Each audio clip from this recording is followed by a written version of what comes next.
Hub, broadcasting live from Leander, Texas, at 5:38 in the morning. It's early as hell. I'm tired. It's Monday.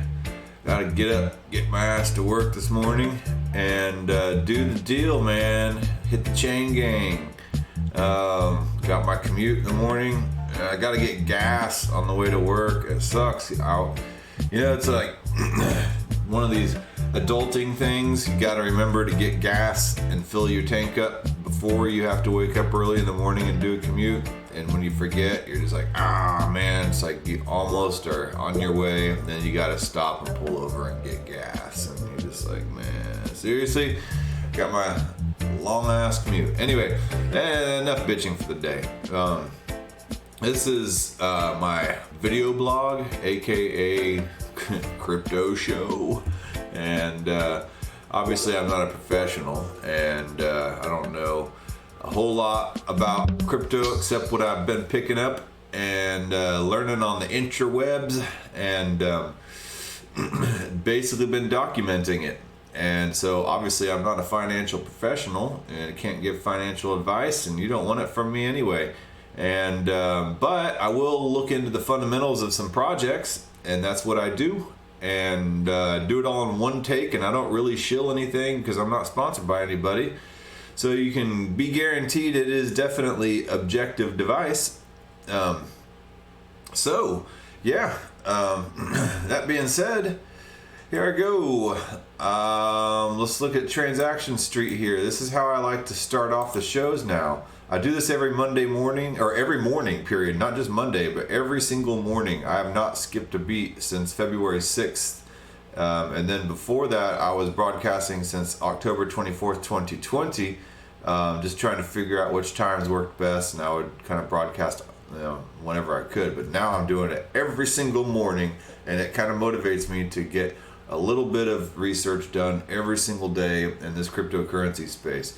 And I went back and I looked at an early episode, man, that was very cringeworthy. I mean, they're still cringeworthy, but like it was, so anyway, here's Transaction Street. This basically is kind of a visualization of all the Ethereum and Bitcoin traffic, and then there's some other options. You can look at Bitcoin Cash if you really want to, and then Monero here. So, so you have all the different places where Ethereum transactions could be coming from, or just coming from your public in general down here. And now it looks like they've added a low fee line.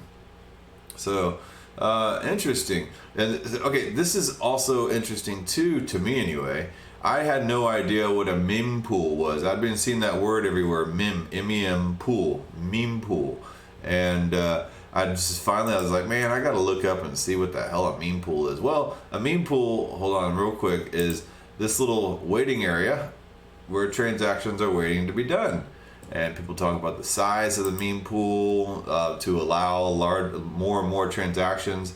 Meme pool management. Meme pool is basically the node's holding area for all the pending transactions. Each node has a different capacity for storing unconfirmed transactions. As a result, each node has its own version of the pending transactions.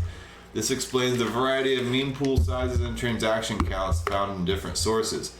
You may be wondering, how do nodes keep crashing due to overload of pending transactions in the meme pool? I was not wondering that, but now that you mention it, yeah, I guess I am wondering how they keep from crashing due to overload of pending transactions. It's simple. Once the meme pool reaches full capacity, the nodes start prioritizing transactions by setting up minimal transaction fee threshold. Transactions with a lower rate fee than the threshold are immediately removed from the meme pool, and only transactions with a large enough fee are allowed access to the meme pool. So even the meme pool before the blocks and it can be transacted is still a waiting area. So there's a waiting area of a waiting area to get onto the block. So it's basically what meme pools are. I'll link all this stuff in the description, and then here's the meme pool sizes. If you want to see the current status on the meme pool, you can take a look at this graph. Let's take a look at that graph here, and and see what's up. So meme pool size, the aggregate size in bytes of transactions waiting to be confirmed.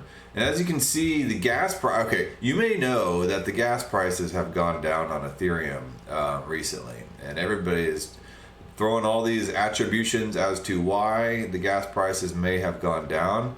I don't really know. I mean, I've kind of, the gas price issue is pretty fascinating to me, so I've been studying up on it a little bit.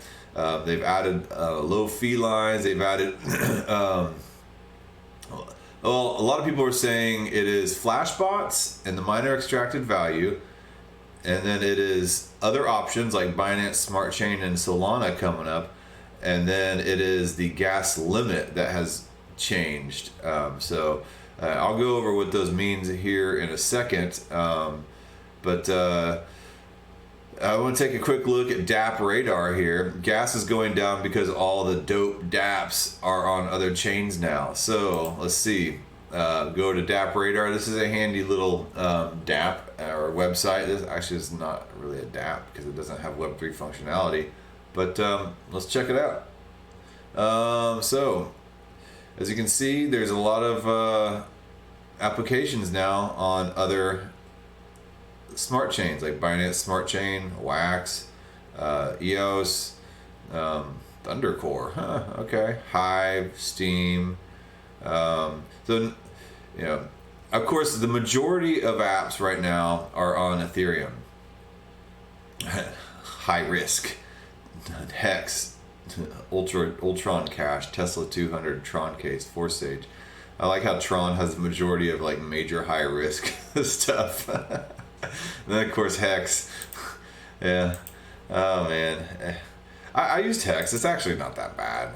Like it's fine. It's it's not really my shtick. I don't know. But hey, more power to the Hex users. And then let's see, DeFi overview. So let's see here. TVL, total value locked, adjusted value locked, UAW. What is UAW? I don't know. Anyway, the editor's picks. 1inch exchange. Yeah, 1inch exchange is pretty good. Lightbringer. Don't know this one. Upland, DeFi, Yield Protocol, Pancake Swap, and NFFT block for it. I mean, I'm gonna have to revisit DApp radar here and take a look. But yeah, as you can notice, a lot of the apps are no longer just pretty much ETH on here. There are a lot of apps and top apps with other types of blockchains, and as you can see, top blockchain dApps and all protocols: ETH, EOS, Tron, IOST, Ontology, Thundercore, VeChain, Neo, Wax, Steam, Hive, Bora, Binance Smart Chain, Polygon, and Flow, and then there's some others. So yeah, interesting stuff. And Polygon Matic are doing a lot of stuff. I did a crappy video back a while ago on QuickSwap, but I haven't really covered a whole lot of it. It's a layer 2 solution. That and Loopring, between Polygon and Loopring, they're both layer 2 solutions in which you upload your Ethereum onto these layers, and then you can do transactions back and forth at lightning speed with like basically zero gas, and then whenever you're done doing whatever you want to do, you can take it off. Basically, I have some Ethereum and other stuff sitting up on Loopring, and I've added to liquidity pools in the Bancor network on Loopring, and it's been cool. I've actually kind of acted like a trader in that aspect up there. Just kind of like, it's kind of fun to act like a trader. I'm a dollar cost average guy. I basically buy into the market no matter what the market looks like on a regular basis, and because I believe that the overall status of the market will be going up in the long run. But people try to time the market and they try to trade, and trading's fun. I can't knock the traders too hard. It's just not really my shtick because I'm not good at it. But hey, more power to the people that can do it. So yeah. So as you can see, a lot of these dApps are no longer on Ethereum. So I guess that can also contribute to the decline in gas prices. And then we have, so the gas limit also is a contributing factor. And I found a cool, I don't know about cool, but it's a good website. ethgas.io explains gas prices really well. But first they explain what Ethereum is. Here's a little 2.5 minute video on what Ethereum is and what gas prices are, and then what determines gas prices.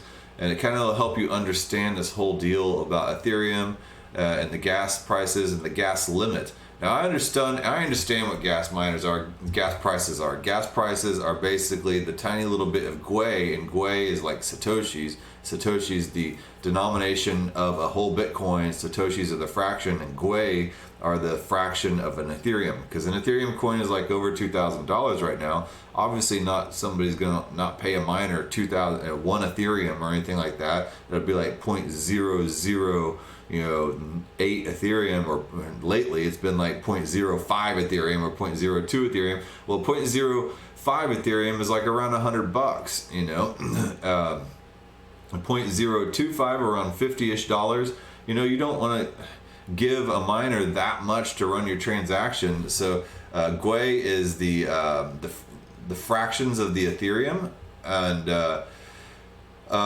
so the amount of transactions is determined by the congestion of the network. Well, all these people using all these dApps on Ethereum has congested up the network, and Ethereum is the most popular network. So it's actually not a bad thing that some of these other chains have taken away some of the traffic. And to me, it kind of the miners are these other blockchains are acting as kind of a triage in order to be able to figure out, well, what is all this development, I guess, of new blockchains is kind of becoming like a natural triage. Like, what is your purpose? What are you trying to do? Are you an institutional person trying to buy for your ETF that you have, or are you just somebody playing around on some dinky little NFT app? Or you just want to do some funny little yield farm on some little hipster site on Binance Smart Chain, So what are your purposes? And you'll kind of go to the blockchain that will suit your fancy, whether it be Solana, whether it be Binance Smart Chain, whether it be Ethereum. I mean, there's enough room in all this for everybody. So I don't think Ethereum is worried about anybody being the Ethereum killer. I think a lot of these blockchains, Cardano included, Cosmos, Zilliqa, they're all going to find their own niches and their audience, or maybe their cultures that want to use a specific type of blockchain.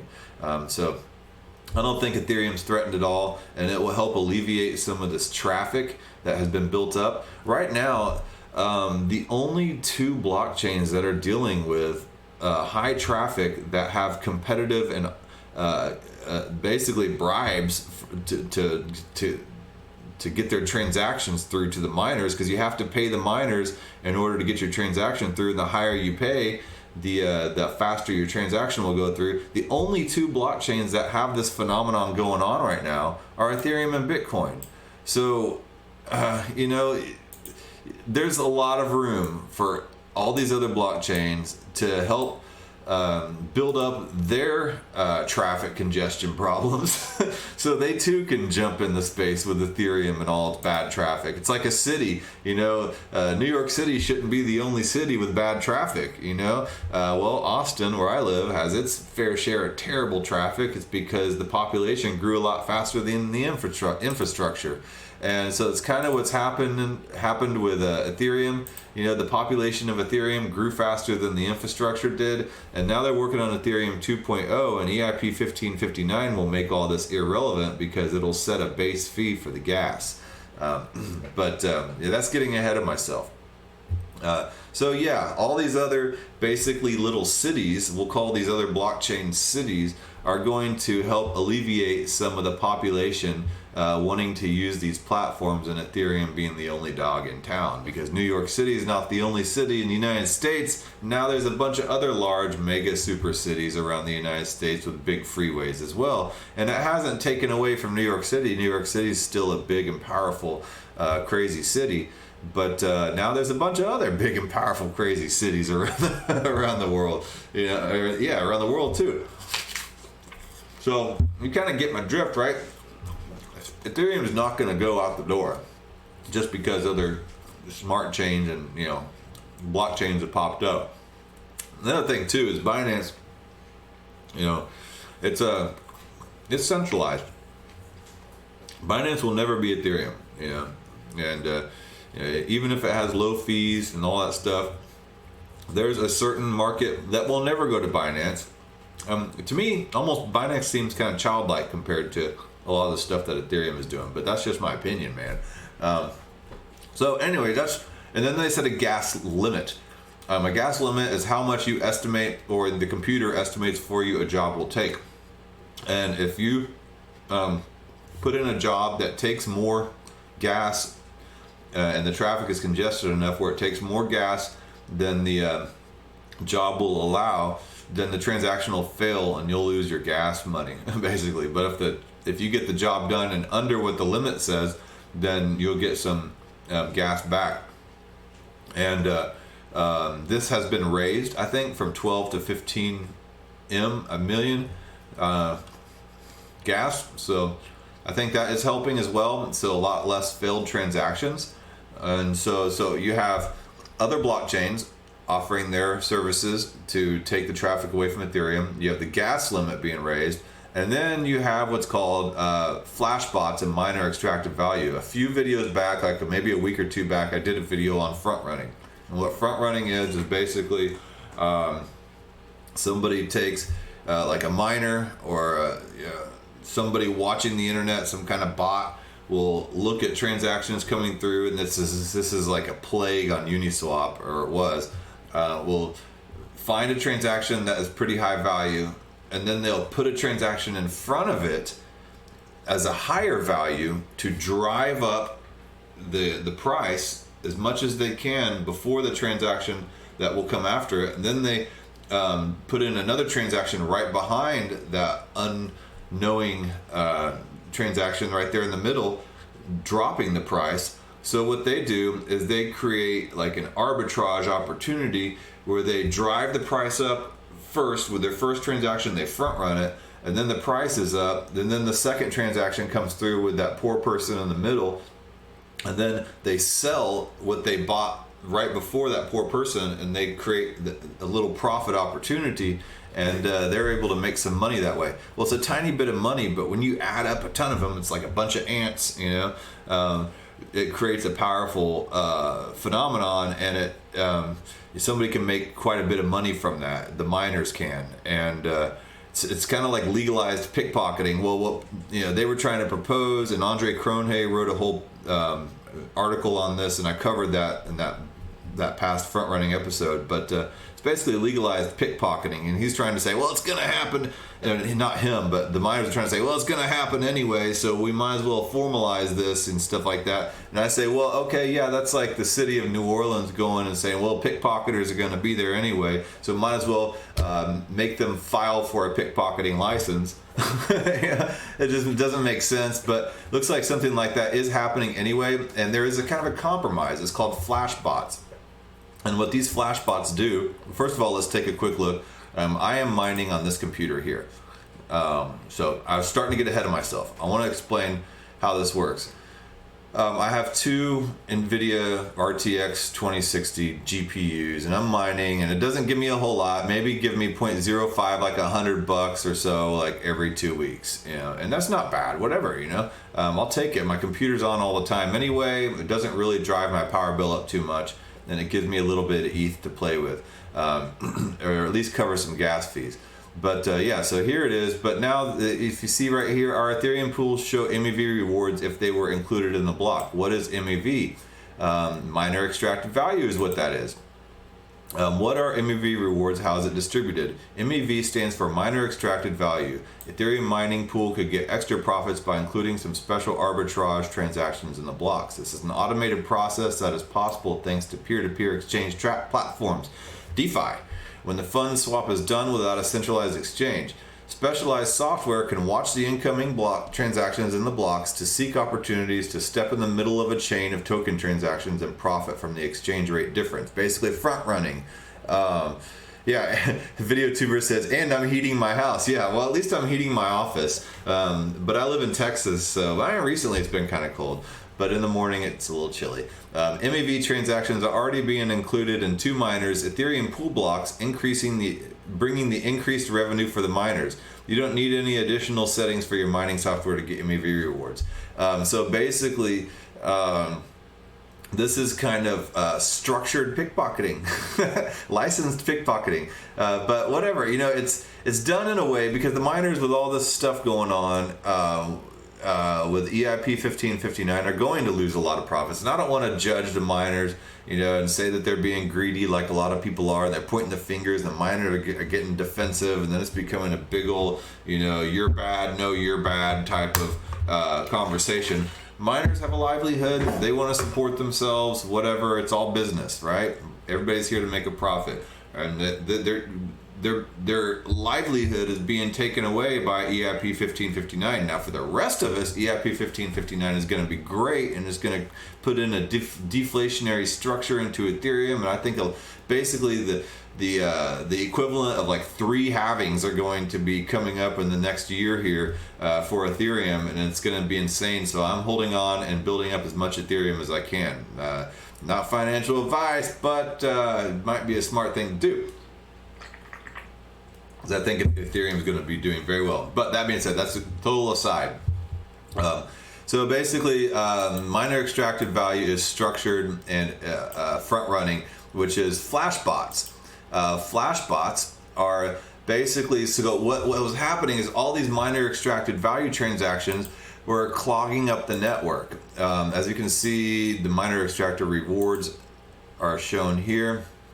And when all this stuff clogs up the network, you can see right here, bam, miner extracted value, miner extracted value, miner extracted value. But before there were a lot more of these, and then when you have all these kind of like sandwichy transactions coming in, you put some major clog on the network, and it doesn't allow you and me to have a fair shot at a decent gas price and stuff like that. Now in comes Flashbots. Well, Flashbots is a cool little way, I think, to it's a great compromise for people. Okay, here we go. As ETH reaches new highs and larger DeFi market booms, average gas prices have remained surprisingly stable throughout April, and that may all be thanks to one project working at the very core of the chain. Flashbots Alpha is a proof of concept communication channel between traders and miners that allow formerly inefficient on-chain bidding wars to take place off-chain. Some Ethereum analysts are saying the project is keeping transaction costs low as it incentivizes miners to bundle transactions without arbitrarily inflating gas prices. Recently, Flashbots reported that 12 mining pools account for over 58% of Ethereum network hash rate are now mining on Flashbots, with over 90 unique active miner extractive value searchers successfully getting their bundles mined in March, up from only 23 successful searchers in February. By April 1st, 13.9% of the total number of Ethereum blocks included in Flashbots transaction bundles. This has coincided with a marked decrease in high GUI transactions with fees over 2 ETH in the meme pool. And I explained what meme pool was at the very beginning over here. So meme pool is basically the waiting area for the transaction and the buildup of traffic. As you can see here, as it loads. But think of it like this: whenever there's construction on a freeway and one of the lanes are closed down and you have the bottlenecks happening, and then you have that a-hole that is trying to come all the way from the very back and squeeze up at the very front of that bottleneck, and everybody is basically giving their inner middle finger to that person as they are trying to race up to the front and making the bottleneck worse. But as you can see here, they've put the low fee lines, and then the bottleneck is not as bad right here. But that's basically what is happening. And so yeah, the Flashbots are preventing that by bundling up all these potential transactions, and that would from miner extracted value transactions that would have been clogging up the network. And right here, miner extracted value, all this stuff are basically being bundled up and then sent over at a time that works a little better for everybody in a more organized fashion, instead of everybody trying to bum rush the dang buses and the streetcars. So Flashbots is a research and development organization aiming to mitigate the negative effects of miner extracted value techniques that I just showed you, which is essentially when a miner, validator, sequencer, or other privileged protocol actor arbitrarily includes, excludes, or reorders transactions from the blocks they produce for extra profit. Man, they use a lot of words to explain that. Miner extractor value techniques is essentially when a miner excludes transactions from the blocks they produce for extra profit. So just pull some words out of there to first understand it, then you can add in the other words. Oftentimes this plays out in the form of front-running bots, which pay gas fees higher than that of an already known transaction in order to skip ahead in priority. And then it bloats the gas prices. The negative side effects of MEV techniques are artificially bloated gas prices. Flashbots solve this by combining a modified fork of the Ethereum Geth client, MEV Geth, and a transaction bundle layer to allow traders or searchers to send Flashbot transaction bundle requests to approved miners alongside a sealed tip. Tip, you know what tip stands for? To ensure prompt service. Tips. To ensure prompt service. Yeah. So that's just some random fact that I learned. Tips started off as that, and now it's almost they're mandatory. MEV Geth, or at least in American culture, MEV Geth selects the most profitable bundles. When a bundle is included in a block, the miner receives the searcher's tip. Since everything is off the Ethereum mainnet, there are no gas fees for failed transactions because all those bundles, they are being done and transaction off, and then once all that is done, then it is sent to the mainnet to all go through quick and easy and all that stuff. So it's kind of resulted in a little bit of stabilization of the gas prices. So interesting article. Again, I will link this in the description. Although I think the Defiant might have a paywall, I have a subscription to the Defiant, and that's why you're able to see this. So I don't know. We'll see. But yeah, so it's a combination of people going to other blockchains like Binance Smart Chain and Sol and Cardano if they would have something working, but yeah, and then the gas limit has been raised to eliminate, or not eliminate, but slow down failed transactions, and then Flashbots to alleviate some of this miner extracted value, aka front running traffic. So I think all those things have contributed nicely to the lower gas prices. Let's go back over here to Transaction Street. Let's see what the median gas price is 50 Gwei. Medium ETH transfer fee is $2.63. So that's pretty awesome. If you have like something stuck on some DeFi platform that you couldn't get off before, like for instance, I have some stuff stuck on the Ocean Protocol Marketplace. And it was costing me more gas to pull it off than I had on there because I was just kind of testing it out. I mean, I would like to get it off of the Ocean Protocol Marketplace so I can do some other stuff with it and test out some other applications, but I can't because the gas prices have been too high. But now that I see this, the median ETH transfer fee at $2.61 and the contract fee at $12.05, I think I will go ahead and take that off of the Ocean Protocol Marketplace. So if you have some stuff sitting on some DeFi platform that you were just dicking around with trying to use and test its functionality, and then it kind of got stuck on there because the gas prices went through the roof, well, now's your window.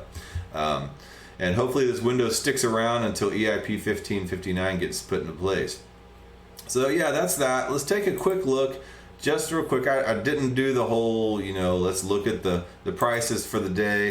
I don't know. I mean, things have been kind of in the lower, but looks like Bitcoin's back up at $53,370. That's good. Ethereum is getting back up near 2,500, 2,489. Can't complain about that. Binance Smart Chain's doing good, 539.69. Thanks for alleviating some of this Ethereum gas price pressure. XRP back up in fourth place at $1.18. Tether at $1. Yay, Tether's a stable coin. They ain't gonna do much but be $1. AM Tether, I'm just gonna be $1. Cardano, $1.22. Dogecoin at 26 cents. All the newbies jumping into Dogecoin because Elon Musk and Mark Cuban talking about it. They're getting a little reality check. Welcome to the crypto world. Just sit down, shut up, and put on your seatbelt and hold on. Polkadot, 32.68, Uniswap 36.27, Litecoin 243.58, Bitcoin Cash 830.14, Chainlink 34.84. I think we're going to see another spike in Chainlink fairly soon here. I'll be especially interested whenever staking comes around, and that's going to put Chainlink and Link Pool through the roof, I think. And then down here, I like to, Solana is the other blockchain that has been really doing very well, alleviating some of this Ethereum traffic. So yeah, I'm going to explore what Solana is soon here and explore some of the dApps that are available on that. And then we have the Theta Network down at 1090. So it is a buy right now. Theta Network is amazing. Some amazing developments are going to be coming out very soon. So right now is a really good time to scoop up some Theta Network. So if you know, you know, and I know. And Theta Network, Chainlink, Bitcoin, and Ethereum are my top 4 holds. And yeah, that's where I'm going. That's what I'm doing. So anyway, I got to get off. It is at 30 minutes, and I try to keep these at 30 minutes, and I need to get on down to work anyway and hit the grind. So yes, I do have a job. This is not my job. I mean, maybe one day I'll make blockchain research my job. I love researching all this stuff, but for now, yeah, I ain't quitting my day job. Don't worry. All right, but yeah, so let's get on with the day. You know, if somebody cuts you off in traffic, don't sit here and crank up the finger and start fights with complete strangers on the internet or on the actual freeway. Hold your tongue, keep your fingers down, and all that stuff. So I will talk to you guys later. Hey, thanks for tuning in, VideoTuber. So yeah, you know, it's good to see some people jumping on the Theta broadcast here. I will be uploading this to YouTube, BitTube, BitChute. I'm on Twitter, as in my Twitter address is down there, and I'm on the Float app as well, FLOTE.app. And so yeah, I'm right here. So yeah, give me a follow on all these things, and on Odyssey and Library, that's also. And I'm on Patreon over here as well, but I'm not bumming money. You know, I make my own money and all that stuff. So, all right, man. Well, I will talk to you guys later.